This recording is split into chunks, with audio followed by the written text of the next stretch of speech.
I am really grateful to everybody who's part of the team at Word Up, but also everyone in the neighborhood who comes to Word Up to suggest things, and what Word Up itself was a suggestion, and that's why I think this particular event is really a wonderful collaboration. Patricia Eakins used to run a reading series years and years ago, the Sunday Best Reading Series, and it was actually at one of her readings when the makings of Word Up started, where we started talking about the idea of doing a one-day event, a pop-up, a week-long pop-up, a month-long pop-up, and that is where it started too. So I think that this is an amazing collaboration. When Patricia approached us about the horrific events that are happening and finding a way that we as a community together could process it, especially through the incredible work of Mosab Abu Toha. So thank you so much, all of you, for being here. Thank you to Patricia and to Richard and to Hany, and especially to Mosab. And Mosab's book and Richard's books are available too.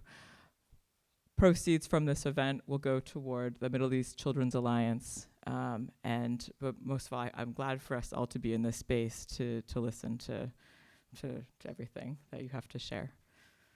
We're here because we're horrified by what's going on in Gaza, appalled by the suffering and death, and partly, for most of us, because we feel a little helpless. We don't know what to do. And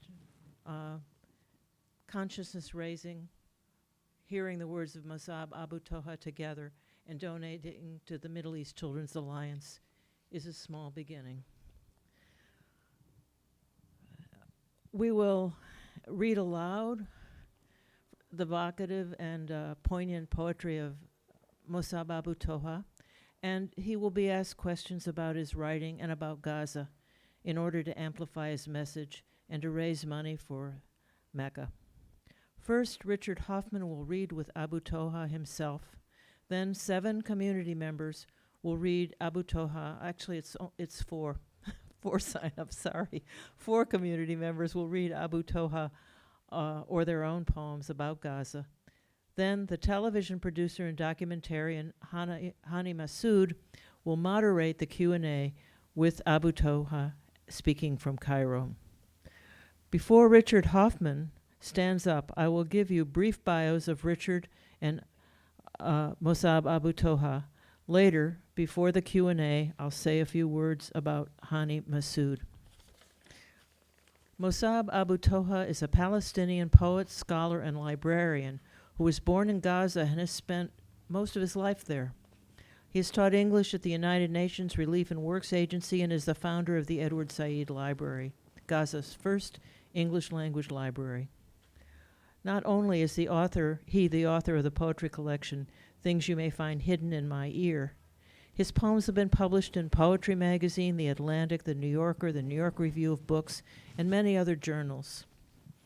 Unsafe Passage, his essay on his family's perilous escape from Gaza, has deeply moved readers of The New Yorker, and he has written with equal eloquence on the plight of his people and of Gaza for the New York Times. Richard Hoffman is the author of 9 books, including 5 collections of poetry, the most recent of which is People Once Real. He is also the author of the memoirs Half the House and Love and Fury, as well as a fiction collective, Interference and Other Stories, and the essay collection, Remembering the Alchemist. He is emeritus writer-in-residence at Emerson College. So I'll turn it over now to Richard and Mosab. Richard and Mosab.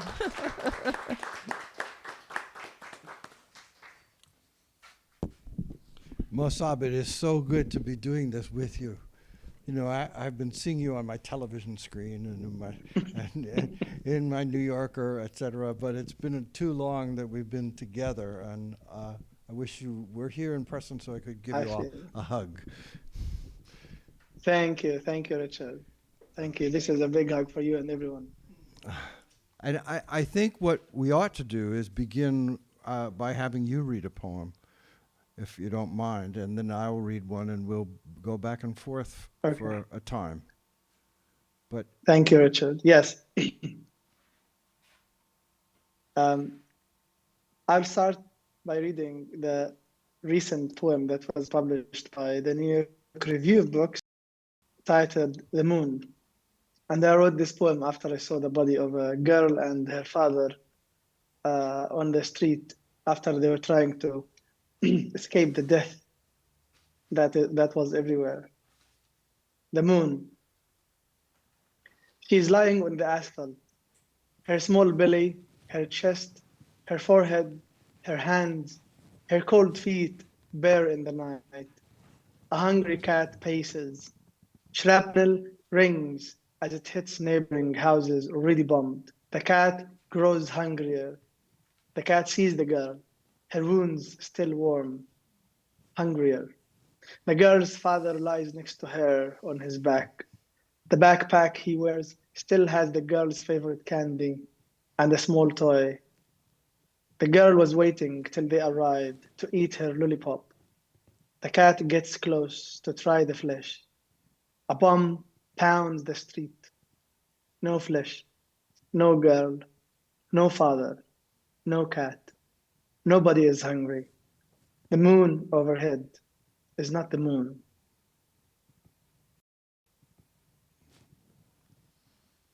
thanks, Mosab. I'm going to start with a poem from my book Emblem called After Guernica.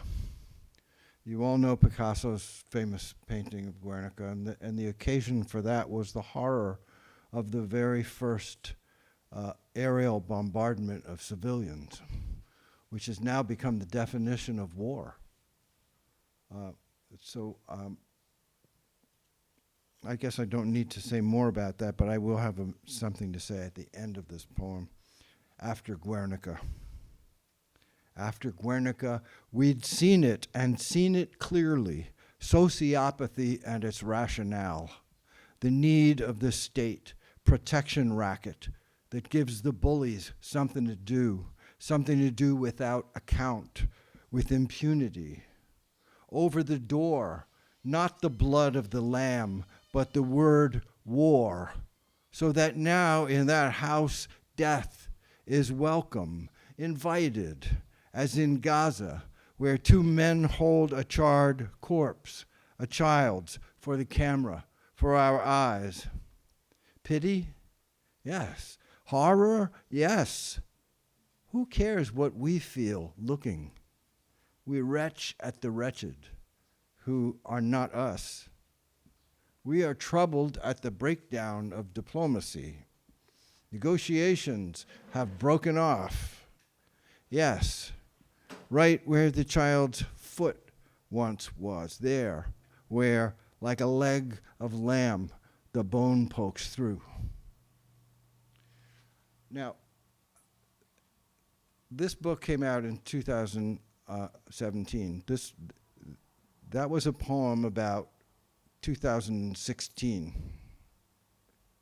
So I want to hit this, and we all know this, I think, in this room, but I want to hit this hard. The first lie about all of this is that anything began on October 7th. Okay, that's the biggest crock of bullshit that there is. And all the rhetoric rests on that falsehood. I'm going to turn it back to you, Mosab. I'll just say that for now. Thank you, Richard. This is a great testimony about a massacre and the genocide that has been going on for decades, not for a few months.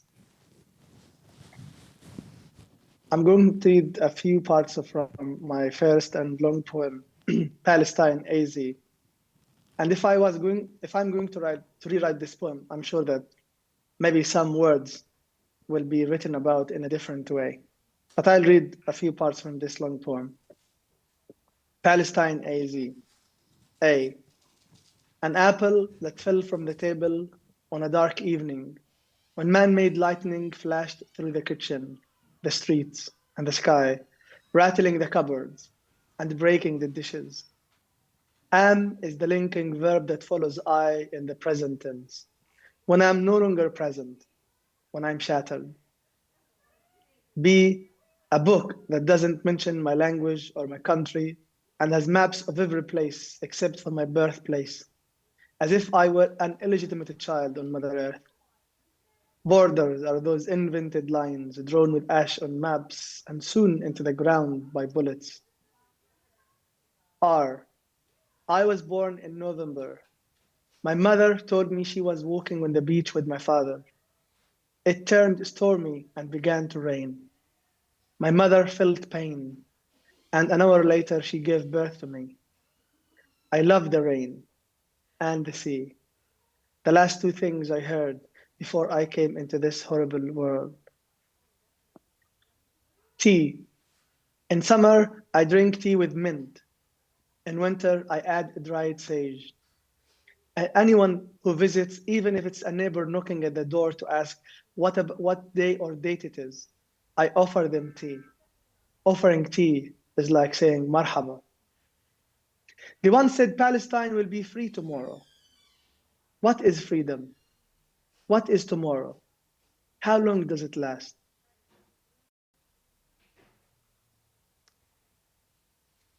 Thank you, Mosab.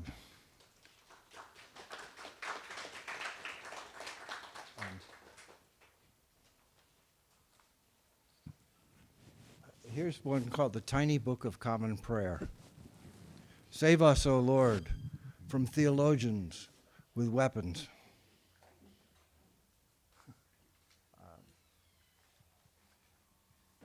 Now, this poem is called Gaza Aftermath. Why would it be called Aftermath with what is going on?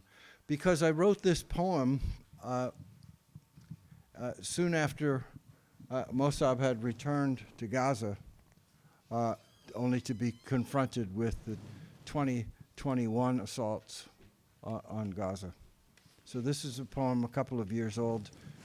I think you knew it in a little bit different form, Mosab. It's now called Gaza Aftermath for Mosab Abu Toha. Shout not, yeah, not kill, but come on, hella money. Fires in the street, drones in the air, a love poem speared and flapping on a crooked pike of rebar. Death, listen, for your own good, stop consorting with murderers. It gives the wrong impression. We owe you after all, and all of us are good for it. Before the first door opened with old designs, the story of it all was right there in the book.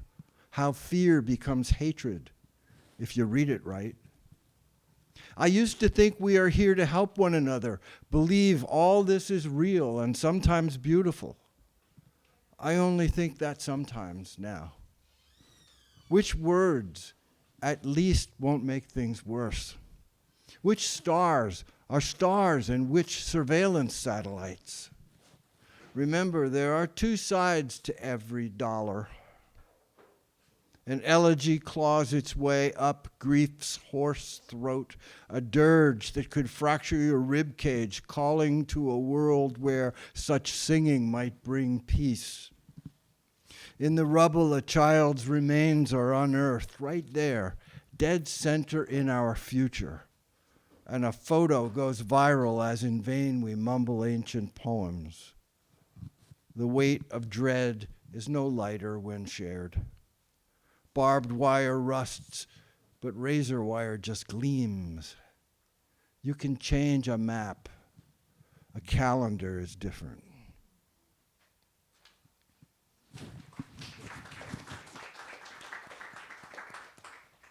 Thank you. Thank you, Richard. I remember reading that poem during the ongoing May 2021 attack at the moment. And to read another poem of mine, I'm going to read a poem that I wrote during the May 2021 attacks. I was standing against my window and watching some distant light of explosions. It was dark, but the house was shaking. The next morning, I discovered that a whole family were killed just a few kilometers away from us. It was the parents and their 4 children. The oldest was 10 years old. Shrapnel looking for laughter. The house has been bombed. Everyone dead. The kids, the parents, the toys, the actors on TV, characters in novels, personas in poetry collections, the I, the he, and the she, no pronouns left, not even for kids when they learn parts of speech next year. Shrapnel flies in the dark, looks for the family's peals of laughter hiding behind piles of disfigured walls and bleeding picture frames. The radio no longer speaks. Its batteries have burned. The antenna is broken. Even the broadcaster felt the pain when the radio was hit. Even we, hearing the bomb as it fell, threw ourselves to the ground, each of us counting the others around them. We were safe, but our hearts still ache.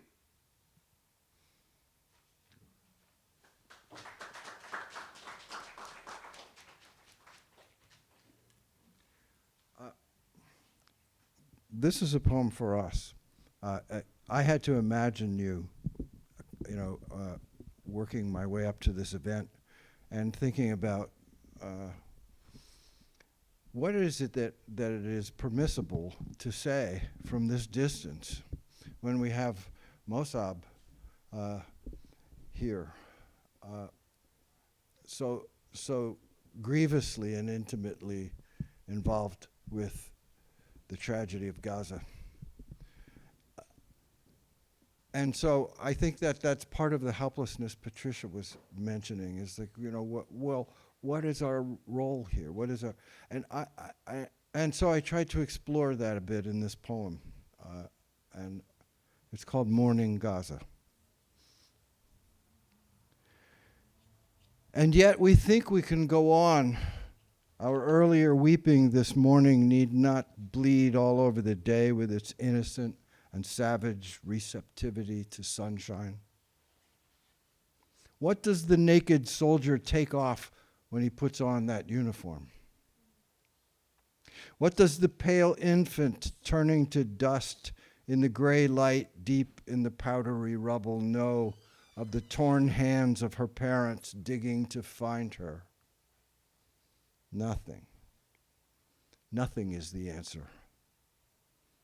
And when the soldier takes off his uniform, what does he find? Nothing. Nothing is the answer. And it is the same nothing. What is it we put on when we dress for the day? And how do we know our tears will still be there when we come back for them? What if they aren't? What will wait for us instead? Nothing. That same nothing will be waiting for us. How much music does it take to stay sane?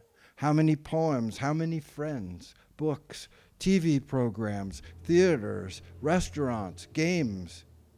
Can sanity be sanity if it requires our turning away? Oh, you rocking on the train across from me, I do not envy you your animated chatter, your laughter, ignorant even of its ignorance, ignorance impersonating innocence. Although I would like to linger in a self before this knowledge, I find there never was one, only a sleeper, dreaming a future could be made of the tropes and images offered as possibilities. An architecture of complex design, a mosque or temple or cathedral, a sanctuary with its lexicon of exclusion, its checkpoints, tripwires, alarms. Let us be done with each other then. Let us go our lonely and separate ways. Let us at least stop killing one another and keep silent until we are sure what to say, and whether or not it should be said, and whether or not it will be understood. Let the eaves and corners of our houses give the wind its voice. Let our hollowness moan with vowels from far away. infant sounds that never grew into words, ululations of ancestors, surely, wailing for innocence. Whatever else might it mean to grieve? Our mourning is a debt we owe. No anger can replace it. Revenge cannot supplant it. Forgetting will not last. How else can we remember who we are? How else can we remember who we hoped to be?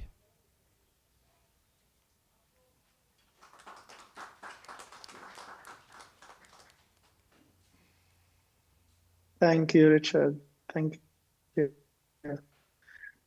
I'm going to read a very small poem before I read the next one. But this one, it's about Walt Whitman, who didn't live very far from where you are reading. I become grass in America. If you want me, look for me under your boot soles. I become a child in Gaza. If you want me, look for me under the rubble of our house.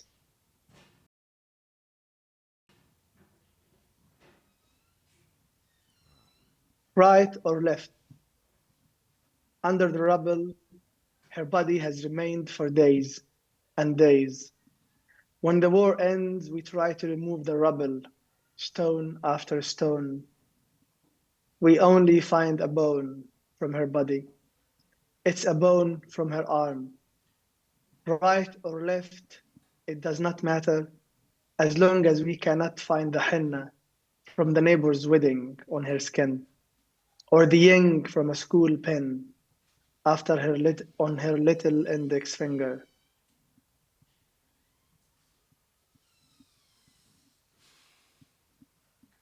Thank you, Masab. This is a short one. It's called Miracle at Bethany. You'll remember what miracle that is from. It's a biblical story. It's in the Gospels. And, it is the raising of Lazarus. Miracle at Bethany. Why? Asked Lazarus. Why come forth? Is there peace? Are we now in the time of justice? I dream of these things in the dark, in the earth. It is my work, brother. Leave me to it.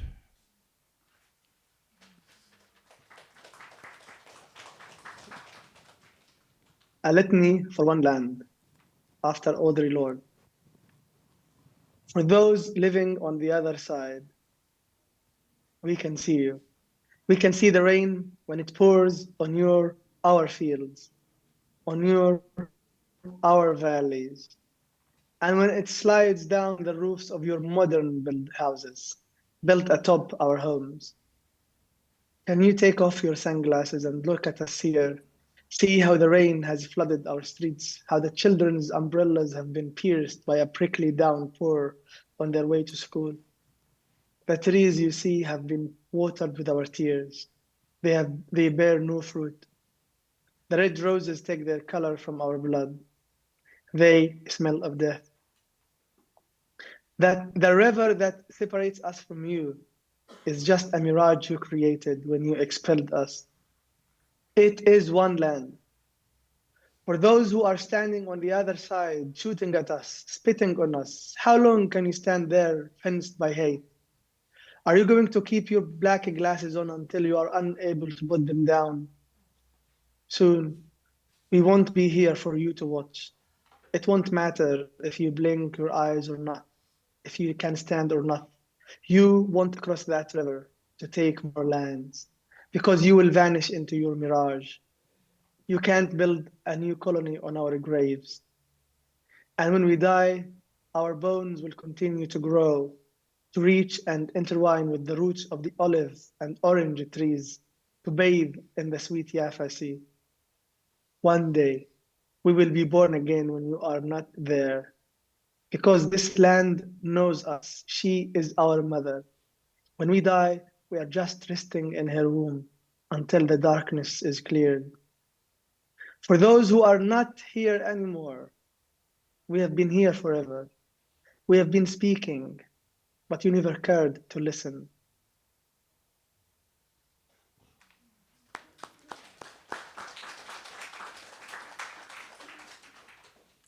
This little poem is called Settler. Behind the cab's tinted safety shield, the human operator works levers and foot pedals, driving the machine forward again and again into the home of 2 parents, 3 kids, and an aunt who speak the wrong tongue, read the wrong book, have the wrong ancestor. And every time the yellow machine backs up, it beeps repeatedly, loudly, so no one will get hurt.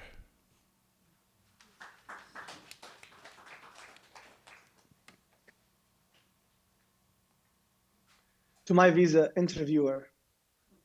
So this poem was written after I had my visa interview in the American Embassy in Jordan. And instead of getting the visa, they gave me a list of the questions to answer. And then 40 days later, I was able to get the visa. To my visa interviewer, which one of me do you plan to interview? I am many, some I don't even know. Need you interview my clothes, books, toothpaste, comb, my baby son's diapers and napkins, the food not yet digested in my belly? It will find its way out before I get my visa. It will have traveled before I do. You will ask for my brothers and sisters' names. Some have passed away. Will you need their names? Do you plan to resurrect them? I don't know all their birth dates. I can only remember my younger brother's death date. He died on October 14th, 2016. You will ask for all physical addresses in the past 10 years. We lived in North Gaza. During every Israeli assault, we were displaced, living in an UNRWA school, my aunt's house, or in the street. You will ask for all email addresses and phone numbers used in the past 5 years. I used them only when the electricity was on and when someone was there to respond. I lost 3 dear friends in 2014, Izzat, Ammar, and Ismail. You will ask for my website. I am no spider, and my site is wherever a rose grows, wherever clouds cast their shadows on roofless houses, wherever a bomb does not fall, wherever a child does not confuse a cloud or bomb smoke.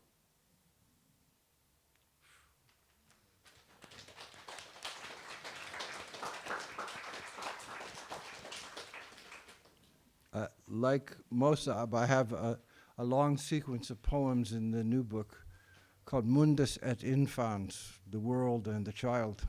And it's about the situation of children being ground up in history. It begins with an epigraph from the poet William Blake. The angel that presided o'er my birth said, little creature formed of joy and mirth, go, love without the help of anything on earth. This is the 7th section of that poem. It's called Progress, and it centers on 2 figures, Iphigenia, girl child of Agamemnon and Clytemnestra, who is murdered so that the ships will be able to sail to Troy and the militarists can have their war. She seems an emblematic figure to me. The other emblematic figure who appears in poems in all of my books is Isaac. And so they're both in this section of this poem. Well, in the 3 sections I'll read you. Progress. Iphigenia, Isaac, kids, bugs on the windshield ever since. Story, explanation, lowdown, narrative, narration, citation, recital, report, take, version, rundown, score, apologue, allegory, metaphor, myth, parable, fable. We're sorry, something went wrong. Please try your query again. Fish gotta swim, birds gotta fly, boats gotta sail. Fish, birds, boats, kids, swim, fly, sail, die at the direction of frowning, serious, disciplined men who grew up with me in America on their bikes, on roller skates under the horse chestnut trees, trading baseball cards they bought with money from their paper routes. The nightmare true now, nightmare of my Cold War boyhood, true to children elsewhere. And in the bramble, a ram entangled. Oh, angel of outrage, where are you? Because everybody needs a job. Because fear begets profits, and profits more nifty gadgets.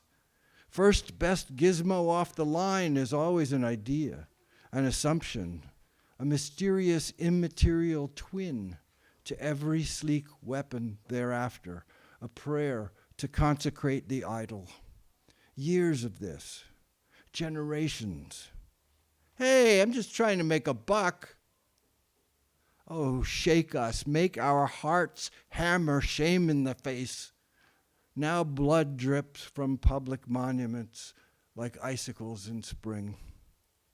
We no longer know how to know what we know. Error 404, not found.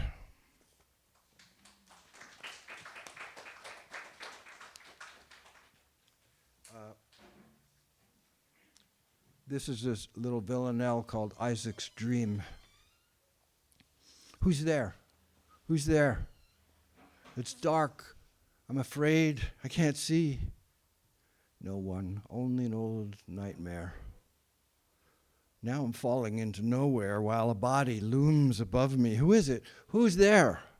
Who's pulling my hair and muttering so angrily? No one. It's only an old nightmare. A hand on my throat. Air. I garble a choked plea. Who's there? Who's there? I hear moaning somewhere. Cry out and wake abruptly. No one. Only an old nightmare. Slowly, I see the dream was in fact a memory. And I know who was there. My father. My old nightmare.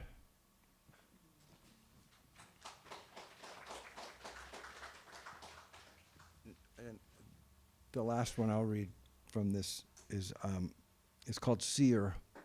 In Euripides' play about Iphigenia, the goddess Artemis saves her at the last minute, like the angel saving Isaac, and installs her as a prophetess. And that's the setting for this poem.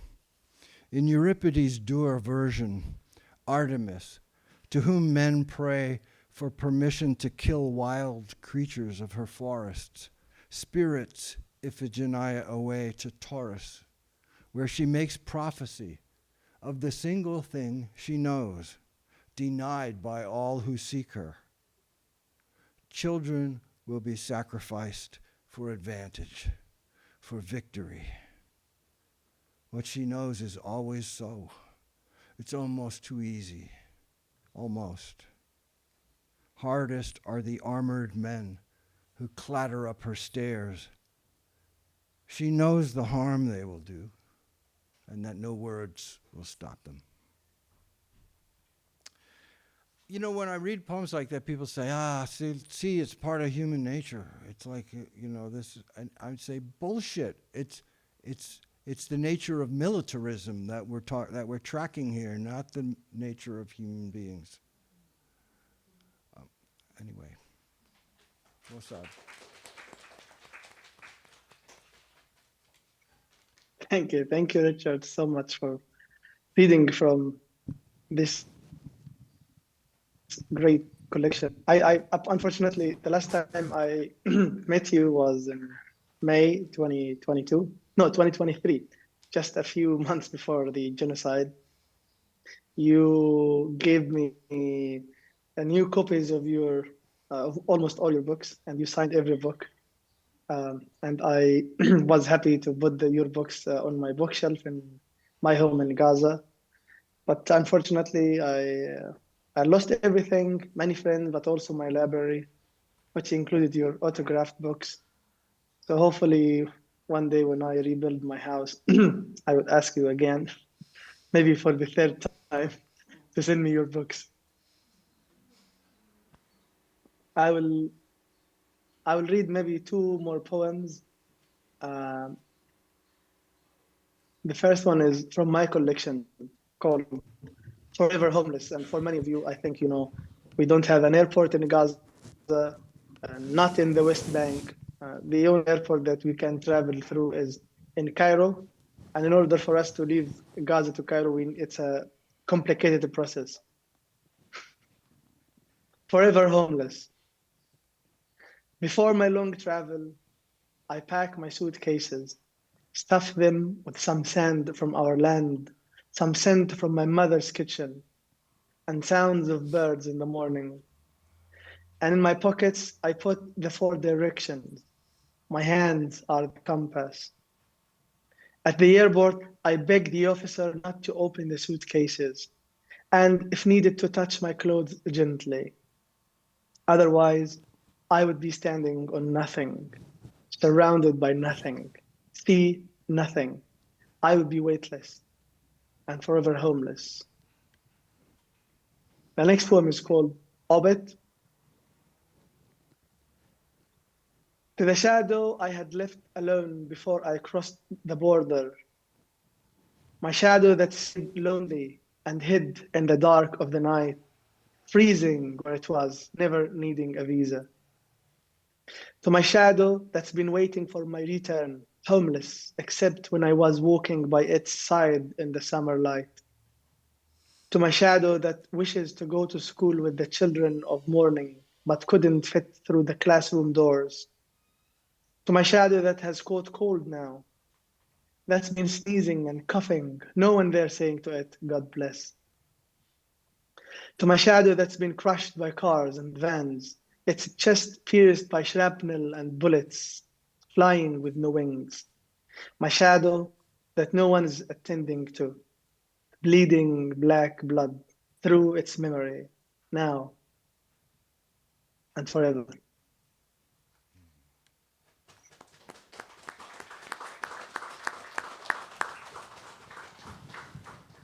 I think I'll finish up with a really short poem.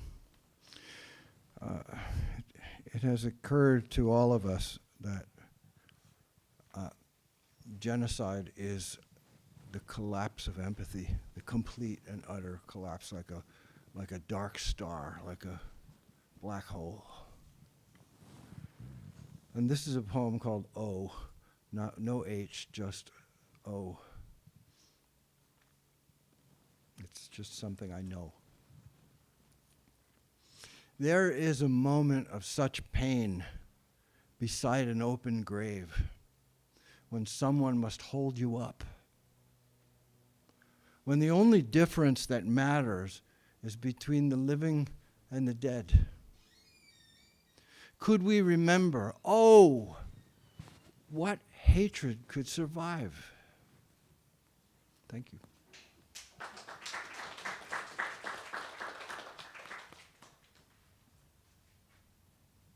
And for me to end with it would be the last poem from my poetry book. A rose shoulders up. Don't ever be surprised to see a rose shoulder up among the ruins of the house. This is how we survive. And I would like also to thank Patricia for arranging all of this, and to everyone who is involved in this event. I look forward to the Q&A. Thank you, Mosab. Thank you, Richard. Appreciate it. Thank you for coming down to New York City to be part of this. 4 members of our community will read for 3 minutes each from Mosab Abu Toha's poetry or their own about Gaza and Palestine. We'll call your name, readers, and ask that you simply read the poem or poems you have chosen without too much other comment. Please do not read or speak longer than 3 minutes. Thank you. So the first person is Han Popke. Masab, it's so wonderful to hear you speak. It's so wonderful to see you and to meet you. We're all in community with you, in solidarity with you and all of Palestine. Palestine will be free within our lifetime, and we will all come help rebuild your home and all of your neighbors' homes. I'm going to read a poem that I wrote. It's called Beyond War, and as we all know, this is not a war, this is genocide. Beyond war, beyond cruelty, beyond trauma. The trees remain. The birds remain. The trees of today are martyrs too. The birds of today are martyrs too. The trees of today are our living ancestors. They remain on this earth alongside the breathing humans, alongside the humans taking their last breath. Let us gather together inside of this tree and know that we will remain.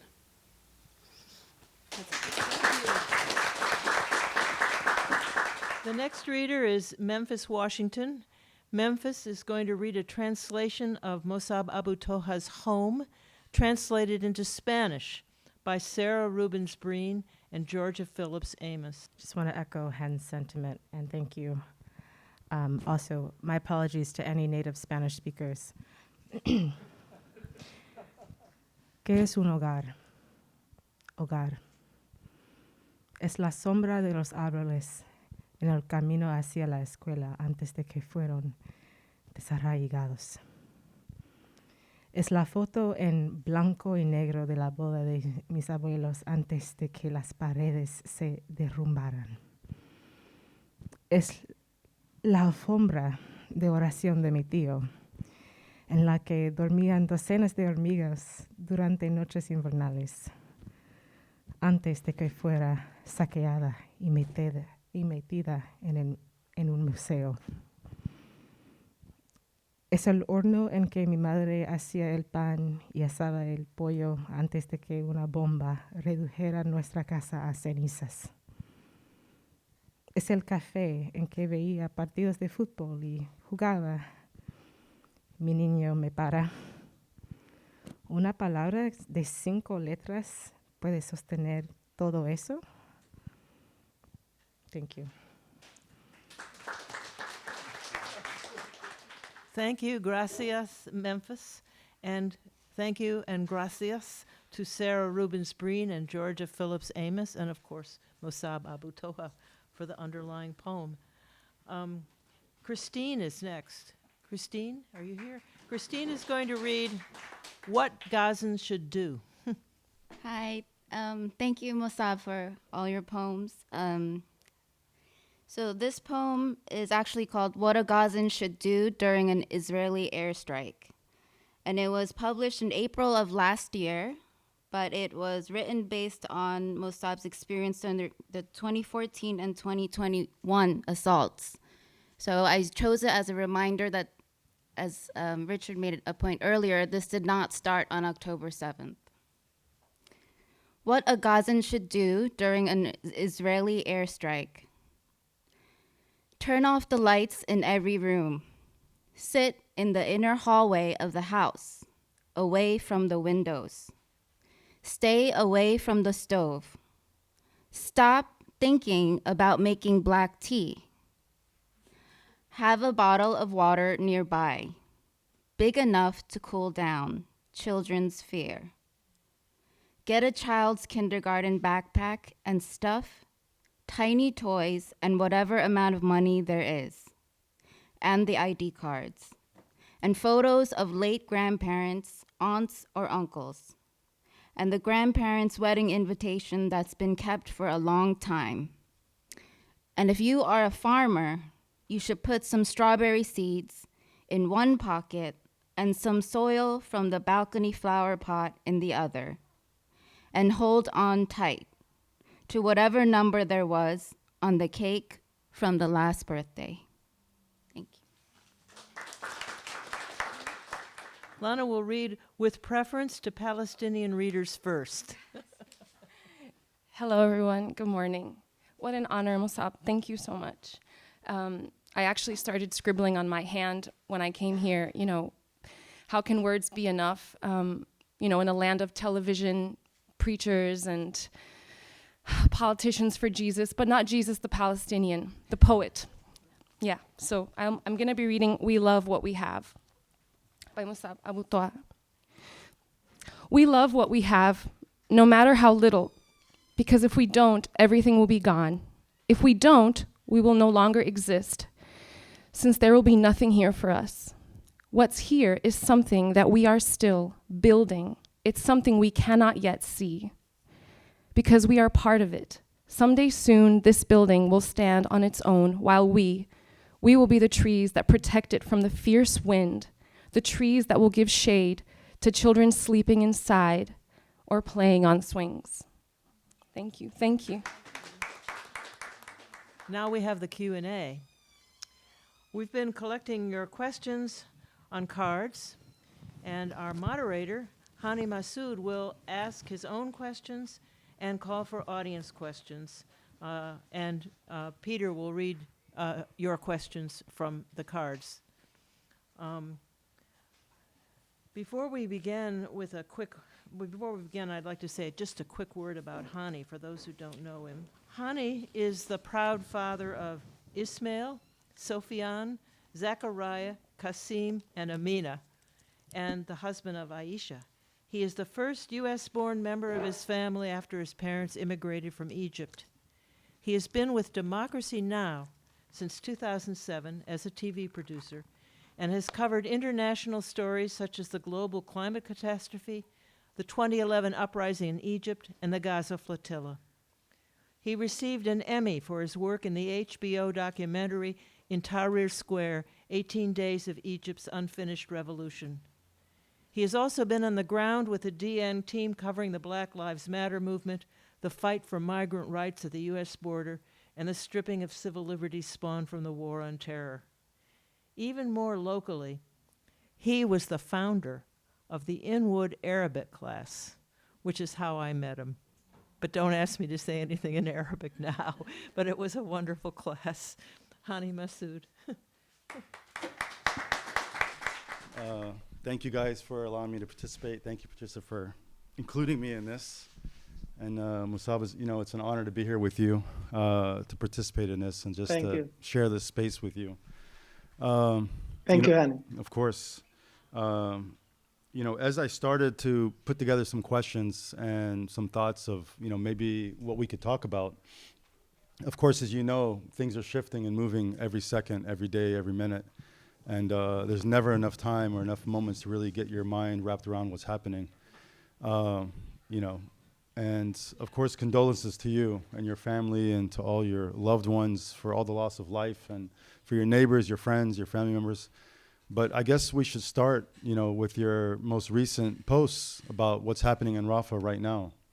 And again, condolences to you, to, the further loss of friends and neighbors and friends. Maybe you can update us of what has happened just since last night. Hany, yesterday we were on the phone together, and we were just getting to know each other before the event. I was having dinner with a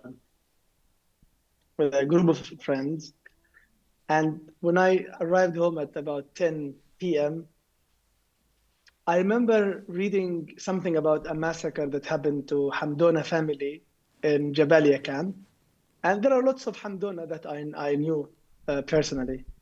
But at 10 p.m. yesterday, I scrolled down my Facebook page, and I saw someone saying something about the death of his aunt family, who happened to be named Nasim Hamdona.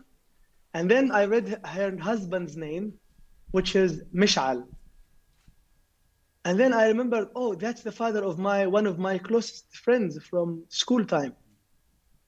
But I didn't, so the mother was killed, the father was killed, and then I saw a list of my friends' siblings, their wives and their children. But I didn't see my friend's name, Nasim. His name is Nasim. I then thought, oh, maybe Nasim has traveled to Belgium, to Europe, he immigrated there, just like other young people do by traveling to Turkey, and from there trying to go on boats to Greece and Germany later. I didn't find Nassim's name. So I said, oh, that this means that he is abroad. He's not living with his family.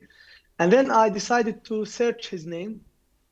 And it was from the same account that shared the news of the death of Hamdona family. I scrolled down a little bit and I found the news about Nassim. He was killed 2 days earlier in the flour wheat massacre. He was trying to get some food for his family, and his family were heartbroken that they lost their eldest son. But that was not the end of it. The family, all the family, were killed yesterday about 4 in the evening. So that was the most recent heartbreaking news. I don't know, I mean, what else is going to happen in Gaza? I mean, people are just trying to get some food to fill their empty bellies and to offer some food for the children. I mean, as grown-ups, we can deal with it. But how can we convince 5-year-old boys or girls? How can we convince, for example, Ali, my youngest nephew, who is 2 weeks old now? How can his mother or father convince him that there is no milk in his mother's breast? And it's going on. It's going on, and the United States now are telling us that they are dropping food to Gazans, and most of the food that is dropped falls in the sea, and it gets spoiled by the seawater. And some of the food that was dropped by other countries fell on the feces of animals. And that's something that I heard from my wife's family. They were trying to sort out good pasta from the feces of other animals. I mean, this is a very humiliating act. You are trying to help people in the wrong way. I mean, you can help us by stopping to send more weapons to Israel. I mean, again, condolences to you and to your family and just what everybody's experiencing. I'm going to go through some of the questions. I tried to keep my questions short, and with our buddy here, Peter, we'll try to bring in your questions as well so we can all participate. So you're now in Cairo with your family. You guys arrived in December. What's your situation now? Well, I'm staying here in Cairo because I decided, along with my wife, because it's not only about me, it's also about my wife, because she still has family. I mean, all her family are back in North Gaza, especially. Most of them are in North Gaza. So we decided to be in Cairo, to be close to our family. I mean, between Gaza and where I am is about 400 kilometers. It's not a big distance. So we feel in some way that we are not very far from Gaza. We did not abandon Gaza. We decided to be here to be as much helpful as we can. I mean, from time to time, I try to send some money to my parents in North Gaza. I mean, not only people haven't earned any penny for the last 5 months, but the prices of things have just jumped very crazily. In the past, we used to buy a sack of wheat flour that weighs around 30 kilograms for about $12. Now, if you are lucky, you would get it for about $300. Today, I was in touch with my wife's uncle, who is in Deir al-Balah in South Gaza. And he said, yesterday we had a party. I said, yes, tell me, what happened? He said, I could get my family 3 chickens for the first time in months. So just imagine children and the girls, the whole family are having a party over 3 chickens. There are about maybe at least 30 people in this family that I'm talking about. They are having a party over these 3 chickens. And now here I'm in Egypt. I could stop by and I can buy as many loaves of bread as I want for less than maybe $1. Whereas in Gaza, people are unable to find wheat flour. And if they could find, they would buy 1 kilogram of wheat flour for about, this time it's 50 shekels, which is about $12. $12. But here I can buy maybe 2 kilograms of wheat flour for less than $1. I mean, I don't feel fine here, although I can eat well, I can sleep well, I have a bed of my own. And it's not only about me, by the way, it's also about my children. For example, my oldest son is 8 years old. And whenever he hears us talking on the phone with our families in Gaza, he would stop eating and he would say, are they eating well? Is there enough food? Do they drink water? When my son saw his grandparents' family sorting out good pasta from bad one or from the feces of animals, he said, "Oh, daddy, they found food." And then he begged me to call my mother, so that's my wife's mother. So he now asked at that time, it was 2 days ago, he said, Daddy, tell your mother and your father and your brothers and sisters that my mother's family had found some food. Ask them to go to the school where they are staying so they could eat together. So even my child, 8 years old, knows what starvation is, because even before we left Gaza for Egypt on December the 4th, we knew what it means to have little food. We were still, compared to now, it was a good situation. It was not very bad, but we could barely eat enough food. I was sleeping with my children and my wife on thin blankets on the cold floor of the school. Just real briefly, can you tell us a little bit about your family? When did they first, as far as you can tell, arrive in Gaza? Well, I come from a family that originally lived in Jaffa, which is now occupied by Israel. So my grandparents on both sides were expelled from Jaffa. My grandfather was a fisherman, and on my mother's side, they owned some orange groves. So in 1948, they moved from Jaffa on donkeys and on some trucks to the Jabalia camp. They lived in a tent for a few days before moving to the beach camp in Gaza City, where So if you can hear us, your camera froze for a second. I think we're going to try to fix it. Yes, I'm back, but I'm using my mobile data. I'm not sure what happens to Wi-Fi here. So I was talking. You were talking about your family, about my grandparents' family. So they hail from Jaffa. So they were expelled in 1948, and they had to move to live for a few days in tents in Jabalia camp. And then they moved on to live in what is known now as a Shati camp or beach camp in West Gaza City. And that's where my father was born, and that's where I was born in 1992. Before we moved to live in Beit Lahiya, which is a rural area. So, you posted, just about the wheat flour massacre, and you wrote, I can't understand how some countries can fly their planes over Gaza and drop food from the sky, and yet they can't get trucks more safely on the ground to the starving families. And you described what happens to some of these airdrops. What did you feel? This is ridiculous. Israel controls the sky of Gaza, and they control the land, and they control the sea. If the United States or Jordan or Egypt or whatever country could fly some planes over Gaza to drop food, why couldn't they drive their own trucks and come to Gaza just like other people do in different countries? Why would you drop the food? If you had the ability to drive, to ride your plane and drop food, then why wouldn't you come to Gaza? And there is another aspect here, which is about how many officials have you heard of came to visit people in Gaza compared to the huge number of officials and country presidents who came to Israel after October 7. In the final weeks, you said, before you came to Cairo, you said your wife and kids and I fled. My neighbors grew desperate. One day in the Jabla refugee camp, I heard police sirens and I came upon a crowd of people in the street. They were so hungry. I learned that they had broken into a bakery. I saw 3 people hide sacks of flour on a donkey cart under a blanket. I also recognized a young man, one of my former students, in custody of 2 policemen. They were holding him by the neck. "I want to feed my family," he cried. "You cannot do this to me."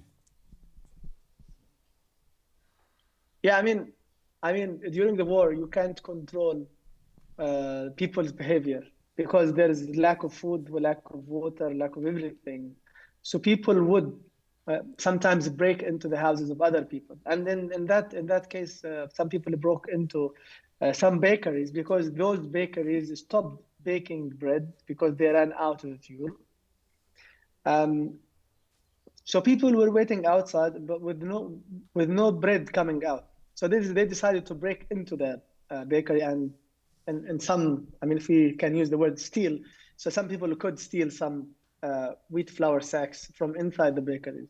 I mean, this is good and bad at the same time because some people not only steal one or take one or two or three, some people would take more than five, which is not fair, you know. But because people are living in a crisis, they would behave, you know, immorally, illegally, etc. And one of those people who broke into the bakery was one of my former students, and two policemen were holding him and taking him maybe to there were no police stations at that time because everything was bombed or everything was going to be bombed at any moment. So they were taking him dragging him in the street, and he was crying and saying, "Hey, why are you doing this to me? I want to feed my family. This is unfair," etc. And by the way, many people are unhappy with the government of Gaza that is led by Hamas because, I mean, this is not to justify what is happening. What Israel is doing is genocidal. It's against any law that you can think of. But I mean, some people are just very angry with Hamas, the local government, because they are not, you know, for example, prepared to deal with the huge needs that people are, you know, facing. For example, there is no water. For example, right now there's no enough food, and people don't find anyone from the government to help them with these things. But we are living under occupation. This doesn't mean that Hamas is responsible for Gaza, but we have been under occupation even before Hamas existed. And I think the occupying forces are responsible for facilitating any aid trucks that come into Gaza. And by the way, from day one or day two, Israel decided to shut off water from Gaza, and they closed the border crossings. By the way, Gaza does not control any of its border crossing. We only have two border crossing, which is one between Gaza and Israel, and the other with Egypt, and we don't control anything. So we are living under occupation and under siege, and people are really upset with everything, not only with Hamas, but of course with the occupation, with any side that is making it difficult for people to survive. We'll take a question from the community. Peter, if you have one. Yes. The UN, we know that the UN is writing resolutions and they're getting vetoed. And aside from how could we get around that veto, what more could the UN be doing on the ground? Are they doing anything to help? Well, when we talk about UN here, I principally would think about UNRWA, which is the United Nations Relief and Work Agency, dedicated to help the Palestinian in Gaza, in the West Bank, and refugee camps in Lebanon, Jordan, and Syria. But here I think of UNRWA from, I think, day 3 or 4. I mean, during the past offensives, UNRWA would open its school doors and clinic's doors to Palestinians who cannot live safely during the Israeli attacks. So they open their doors usually to the Gazan people, regardless they were refugees or native Gazans, and then they would start providing people with water, with hygiene things, with some food, canned food, some bread, etc. But this 7th of October, UNRWA sent for its employees. They started working. I mean, I mean, some teachers and other people used to go there and serve the community in the school as which turned as shelter. But from day 3 or 4, UNRWA sent messages to its staff and asked them to stop going there because UNRWA is not functioning in schools. And I think that followed some some orders. I'm not sure what it was, but some orders from the Israelis. So there was no UNRWA at all in North Gaza or Gaza City. So they withdrew from their tasks as an agency that's responsible for Palestinian refugees, whether it's in Gaza, in the West Bank, whether it's during 7th of October or before or after. So they are responsible for the civilian people who constitutes 67% of Gaza's population. And UNRWA has been fought against even before October 7th. America wanted to shut it down, Israel wanted to shut it down. So it's not in a situation that we can blame a lot. And you're a product of UNRWA. You went to UNRWA schools growing up. Yeah, I mean, my wife, my siblings, my father, my mother, now my children, I have 2 who went to school. All of us went to UNRWA schools, and we received medical care from them for free. And many members of my family get aid, like wheat flour, like rice, like sugar, like milk, like salt, everything for free. So it's an agency that's been helpful to the Palestinian refugees, wherever they are, and we have been ravaged by the absence of UNRWA, especially in North Gaza and in Gaza City. In your book, you wrote in one of your poems, "Death before birth, people die, others are born. For us, the fear of dying before living haunts us while we are still in our mother's wombs." Do you know when you first realized and understood that you were living under the occupation? Do you remember how old you were? Yeah, I mentioned that in a poem. Yeah, I wrote about this experience just, I think, 2 years ago. And it was published in the Atlantic during the genocide of October 7th. And it was called Younger Than War. And I talk about my experience of watching a helicopter firing a rocket at a building just a few hundred meters away from me. I was 8 years old, and that was the first time I realized that I'm living in a dangerous place, but that is called Gaza.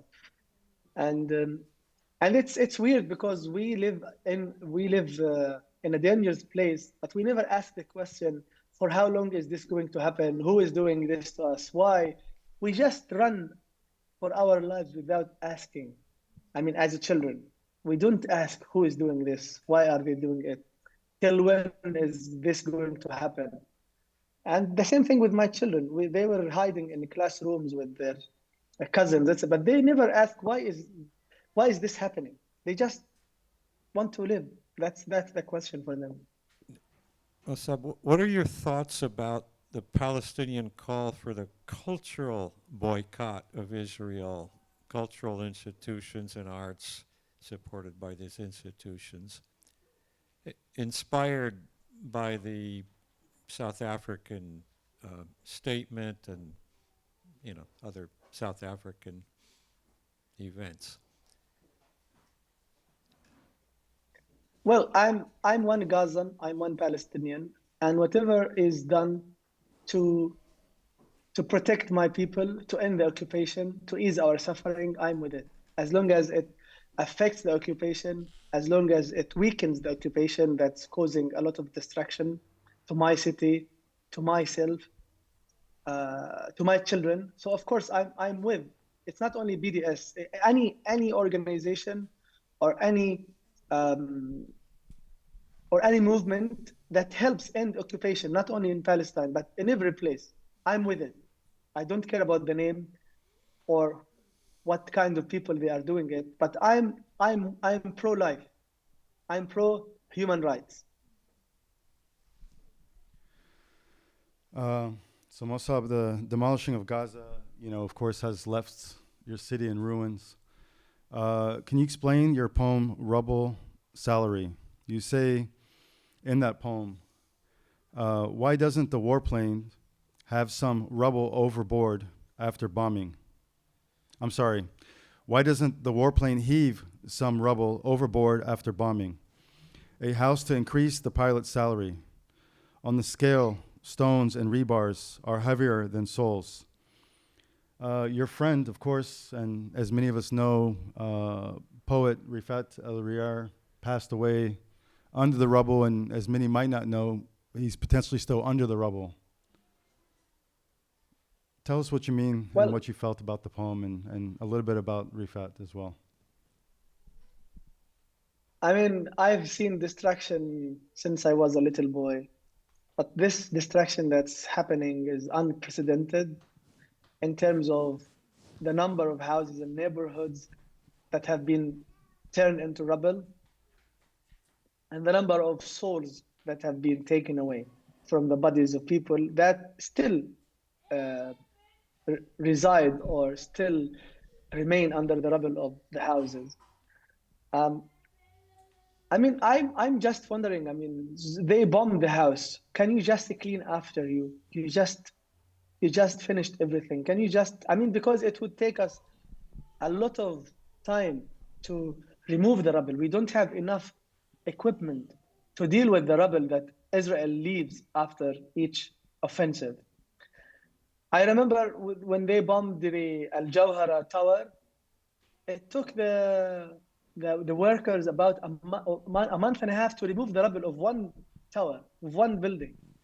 And now I'm asking myself, how many years is it going to take for workers in Gaza, or maybe some people would volunteer to come and help?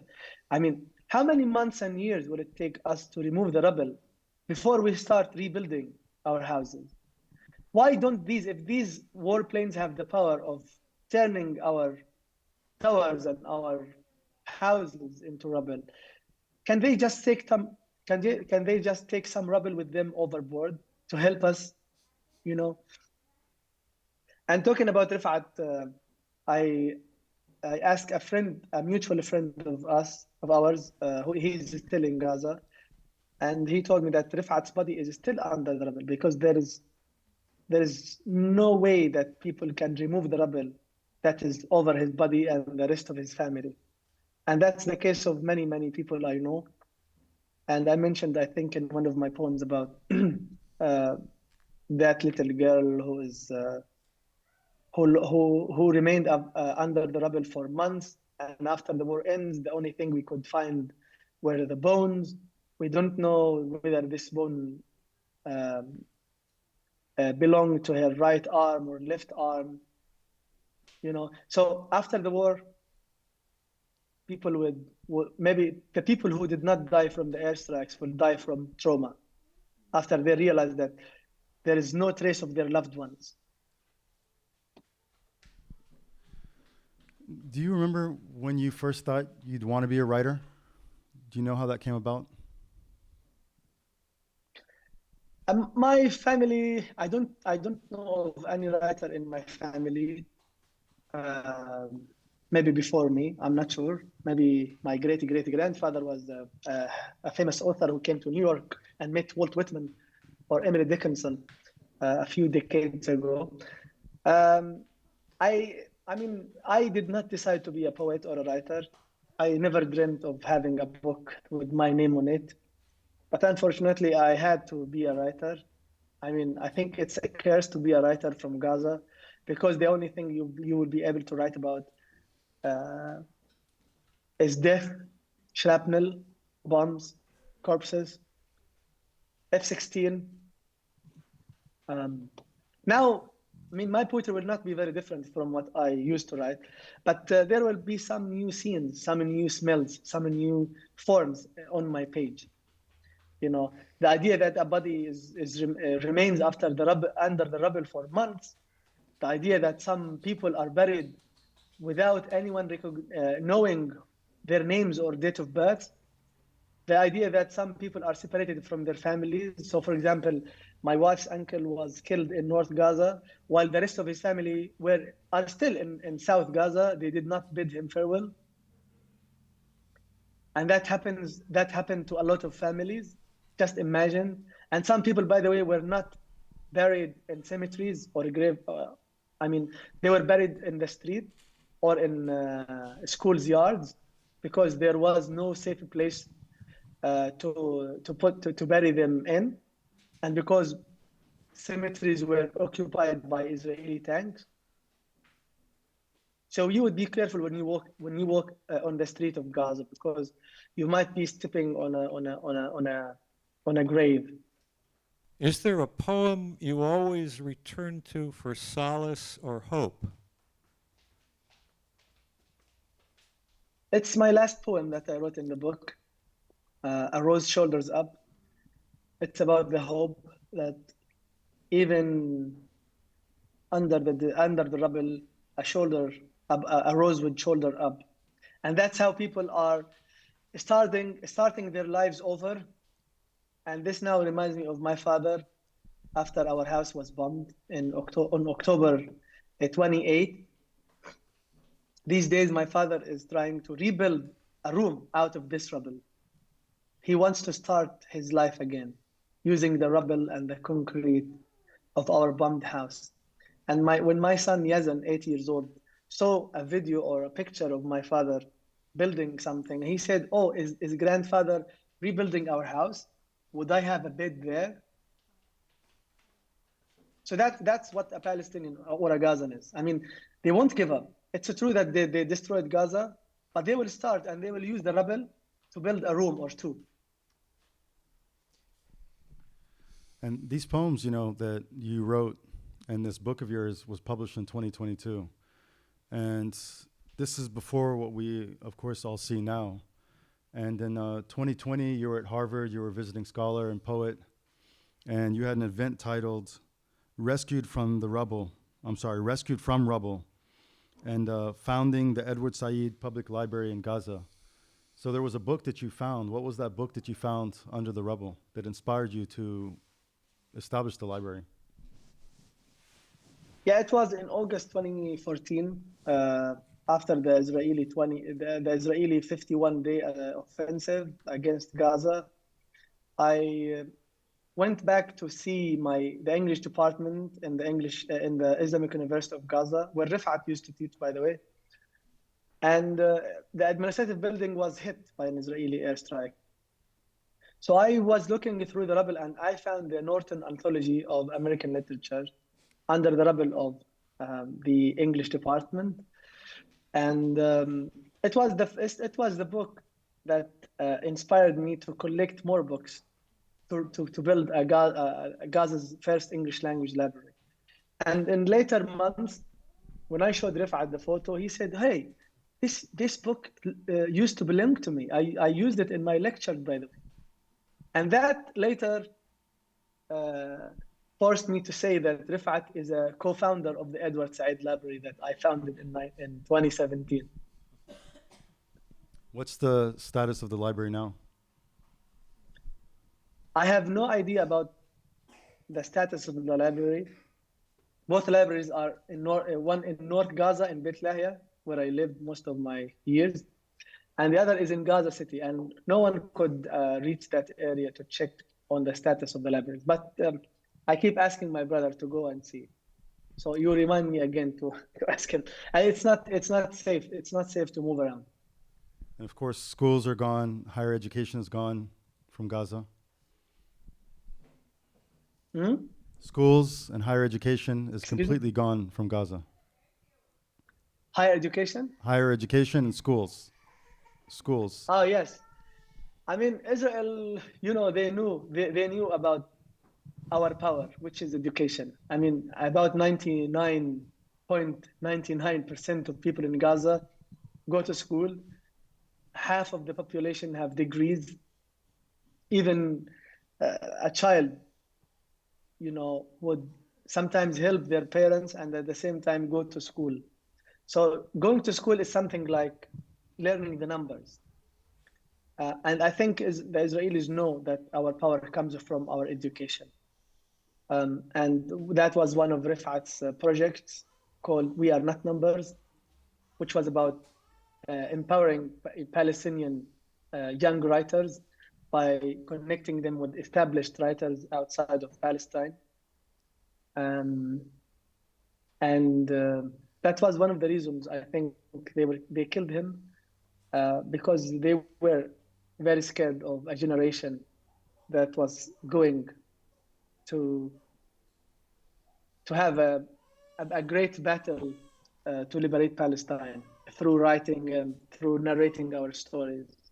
Somebody asks, in the face of all this genocide, you've already answered this, I think. What are your hopes for the future? Or at least you've hinted at it, that you still have hope. But they finally ask, and how can we help? So. I don't know. I mean, as individuals, I think it's very. I mean, it's not very hopeful to think of yourself or other people as individuals. I think it's very important to affect a change in the policy of your country by, not sure how. I mean, these people are around you. They pretend to represent you, and you need to force them to represent you the way you should be represented. They need to change their discourse about Palestine. I mean, a lot of people now know what is happening really in Gaza, that it didn't start on October 7th, that Gaza has been under occupation for about 17 years, and that Gaza doesn't have, not always in Gaza, but also the West Bank, if we are going to talk about the one state which comprises Gaza and the West Bank. There is no airport, there is no seaport. There is nothing that we can talk about that helps us talk about ourselves as a country. I mean, we are stateless on our own land, right? So you need to advocate on behalf of the Palestinian people to have their own country, to have their own airport, seaport. I mean, by the way, we don't have an army, by the way. You know, we don't have an army that can protect us. But Israel has an army, and they are being helped by other armies in the world. They are supplied with new weapons and new warplanes. And Gaza or the West Bank, they do not have anything. And even the policemen, they cannot protect people because that's not their duty. So we need the people of the world to be our army. We need you to protect us. Because no one in the world is able to protect us from the Israeli occupation, which is taking more and more lands. It's not only, by the way, it's not only about Gaza Strip. It's also about the West Bank. They are stealing more and more lands. They are stealing the water. So again, when you were visiting as a scholar at Harvard University, when you were with Richard here, you know, and you've experienced Cambridge, you experienced this intellectual hub of the Boston area, and now as we've all witnessed the groundswell of support for Palestine and the awakening, in a sense, by numbers that we haven't witnessed before, we're also seeing the silencing of Palestinian activists and pro-Palestinian folks on the ground. How do you digest what you're witnessing on campuses, on shutting down free speech? And maybe this is something you and Richard can talk about, since you guys were both together during that time. Yeah, a lot of changes are happening, and it's very wonderful what we are seeing about the activism in the streets, especially in the United States. But there is one thing that we should know, which is that people in Gaza do not follow the news right now. They don't know what is happening in America or in Europe. You know, they don't care what Mosab or Hany or Richard are saying. You know, They don't care right now what Biden or anti-Biden say. The only concern right now is for the blood to stop from seeping through our bodies. The only concern right now is to feed the children and to get some medications for the old people who are dying very slowly. It's very important what is happening, but an immediate ceasefire is the most important thing, and something that would guarantee that nothing like this should happen or continue to happen. Richard, how do you digest what you see happening on campuses? Well, I think young people are more aware than their elders of the reality of the situation. And I think there's a reason for that. I just recommended to Hany a documentary called "The Occupation of the American Mind," which is a look at just how attitudes toward Israel versus Palestine and the rest of the Arab world, how that narrative was created and sustained for Americans. And so it's very hard to see out of that story. That it's very hard to see through it. I think this is the beginning of the collapse of that. And so you get a lot of hysteria. You get people losing friendships with Jewish friends who are feeling like if that narrative collapses, which they wholeheartedly believe in, if that narrative collapses, then they feel defenseless, so I think that we're seeing forces at work, like the bringing down of university presidents, that show us how powerful these lobbies are in America, and the students know that, and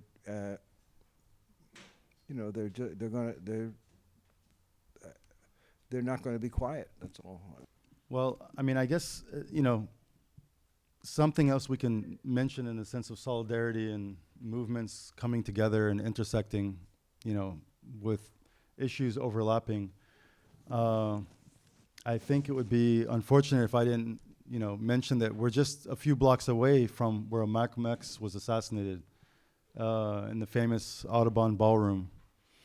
And he said, when asked about Palestine, on Palestine, the problem that exists is the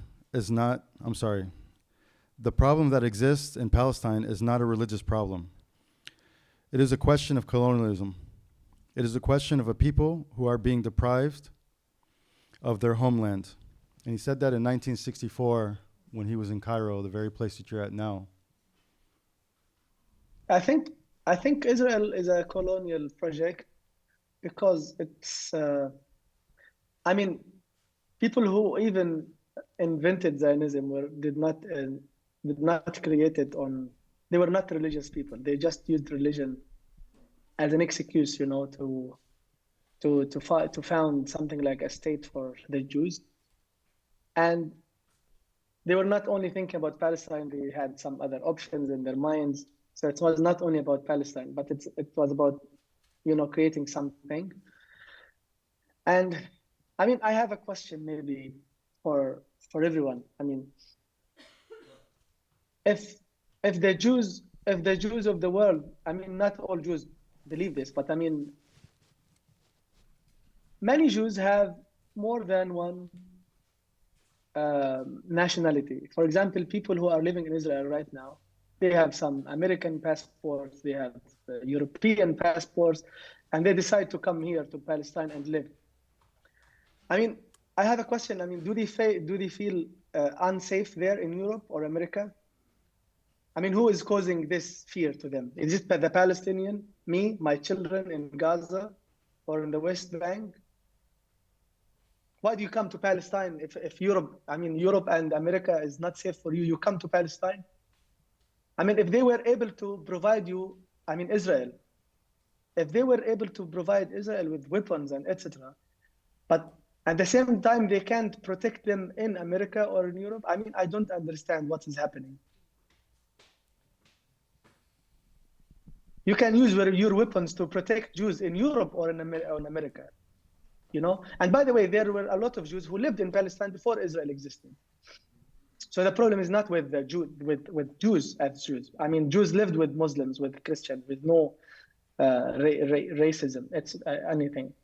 And when Palestinians lived there, they did not identify themselves as Muslim. We are just people. We are just Palestinian. We are just Shams from Bilad al-Sham, from Levantine.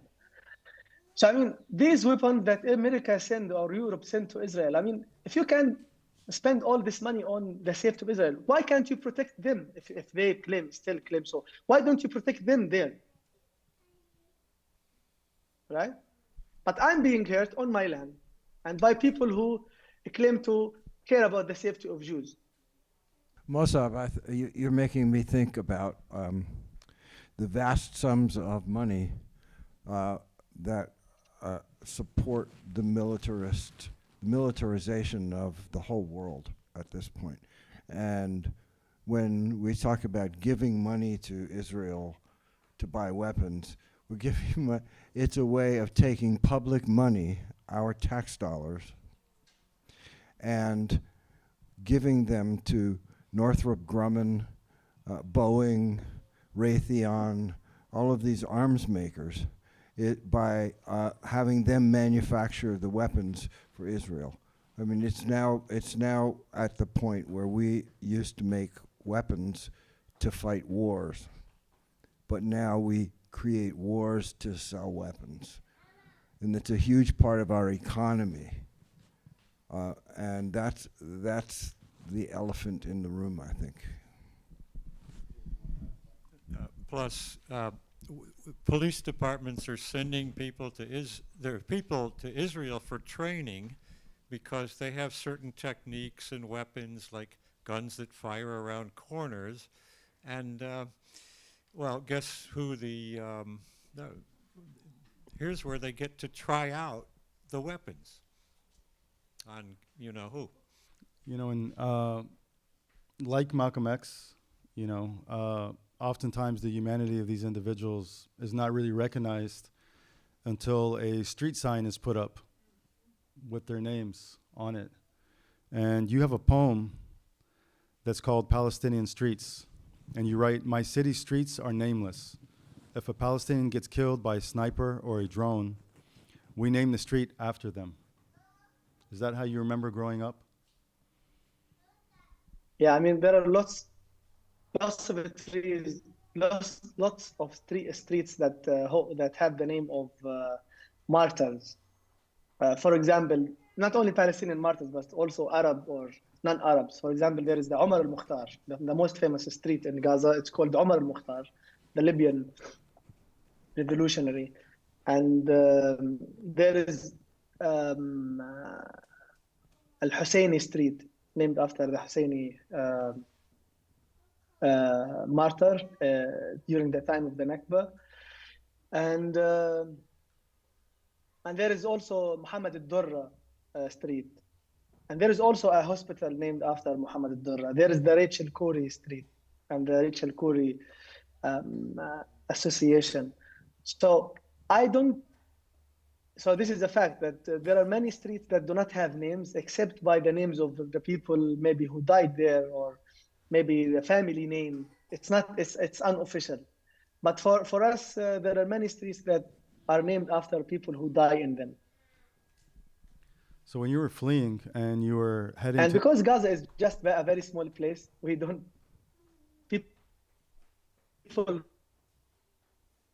don't need street names, because when you want to go to a place, you would just describe the place to people.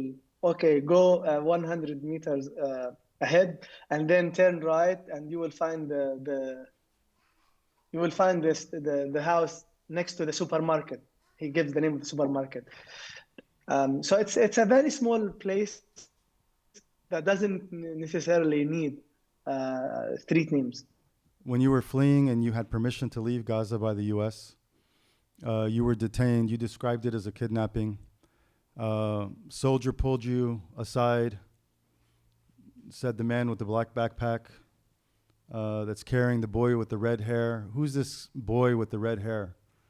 And after you were detained, you asked the soldiers to prove that you were a fighter. Where was the evidence? You asked them, and they slapped you, and they said, no, you prove to us that you're not a fighter. I think the picture freezes sometime. The picture's But freezing. I will turn off my video for a little bit. Okay. Yeah, as long as you have the audio, that's fine. Okay, so I was taking my wife and 3 children, trying to cross from North Gaza to South Gaza, where Rafah border crossing is.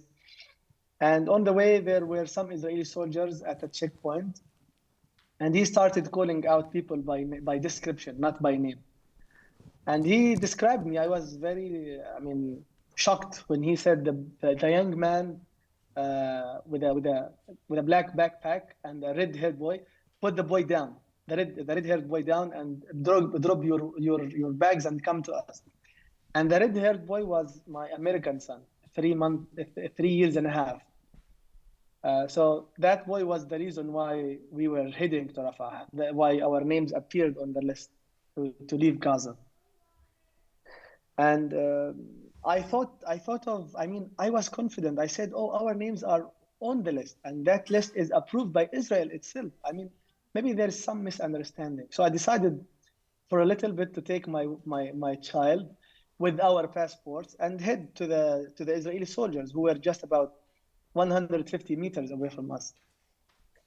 And just a few steps ahead, and then he shouted at me.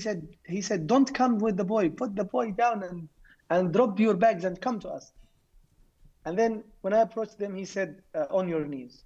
So I sat on my knees in the line of other people who were taken before me.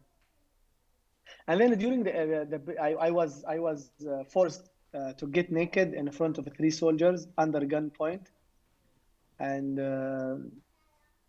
then I was blindfolded.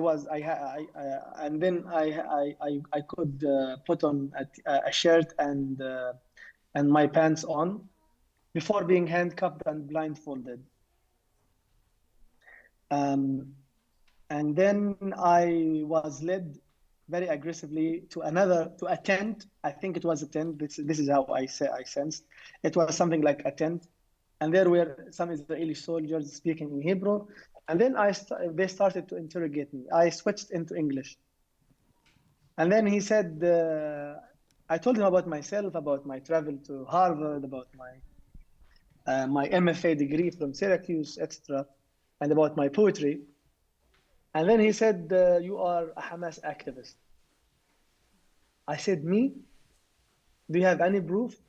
And then he slapped me across the face. He said, you give us proof. And that's when I decided to just stay silent, because I was handcuffed, I was blindfolded, I was defenseless, It was a very torturous, a very aggressive journey that maybe the audience can read about in the New Yorker. It was my longest piece, and it's in print and also online.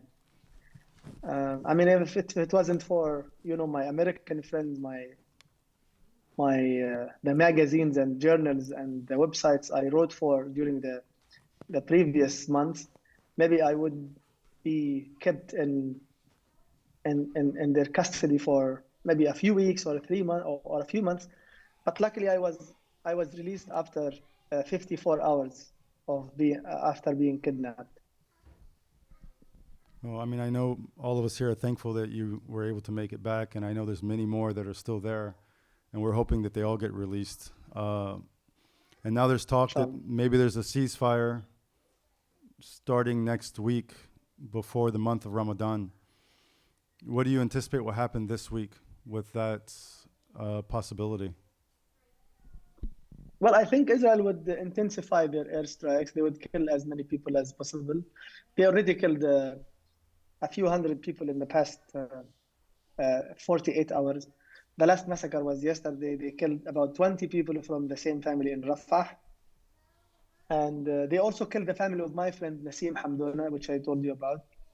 And they will continue to bomb. And yesterday they were,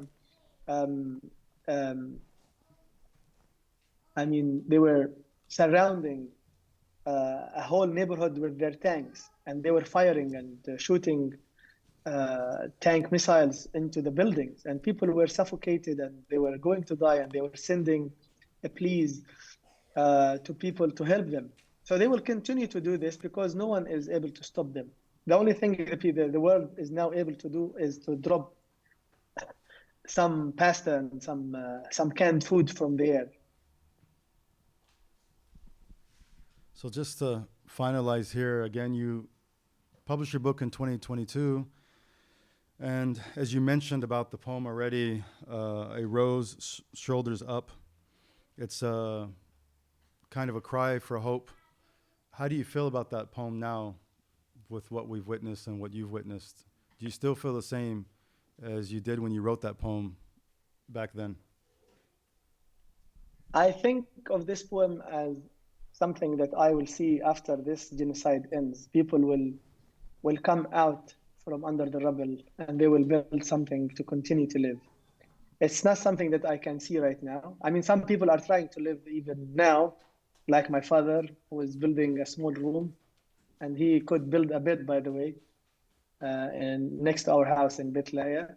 But I can see this because people in Gaza don't give up. I mean, they are depressed right now. They are about to die psychologically, physically, everything. But I can see that by the time there is a ceasefire, you will see people building things from concrete, from shards of glasses. Thank you again, Mosab, for allowing us to share this space with you. I know on behalf of everybody here, we feel honored and blessed to be able to participate in this. And just thank you for your time, and we're with you in solidarity. And we'll be thinking about you and your family and all of your friends and neighbors and folks in Palestine. Thank you, Hany. Thank you, Richard. Thank you, Patricia, and everyone. Thank you, Word Up, for arranging all of this. And please support Meca and support everyone who is offering help to other people. Thank you so much, Mosab, for giving us so much of your time and allowing us to be privy to so many of your thoughts, and for reading your beautiful poems. And we all offer you our sincere condolences for all the grief that you, your friends and family have suffered. And I'd also like to thank Richard and Hany, who have come all the way from Boston to be here with us, and we deeply appreciate it. And I'd like to thank Veronica Liu and the Word Up Community Bookstore and all the volunteers for all they've done to make this event possible. Thank you. Thank you, everyone. Thank you so much. I hope to see everyone in person next time I come to the United States. Thank you so much. Thank you to everybody. And keeping in mind that the most important thing to do right now is just call for a ceasefire, stop the blood. I just started writing addresses on a pile of postcards over there. So we have a postcard calling for ceasefire, representative sending station. If you would like to write right now, we have sort of an endless supply of postcards and cards here at Recirculation. And we will provide the stamps if you could just provide your words. Thank you so much for being here and for sharing this space with us. I wanted to also let everybody know, because I think it would be of interest, that on March 17th, right here, we have a Palestinian story time. So if you have kids in your life, there are two authors, Aya Ghanameh and Hany Massoud, who will be here presenting their picture books. And hope to see you then and for other events. Thank you for Patricia, Richard, Peter, and Hany, and Mosab.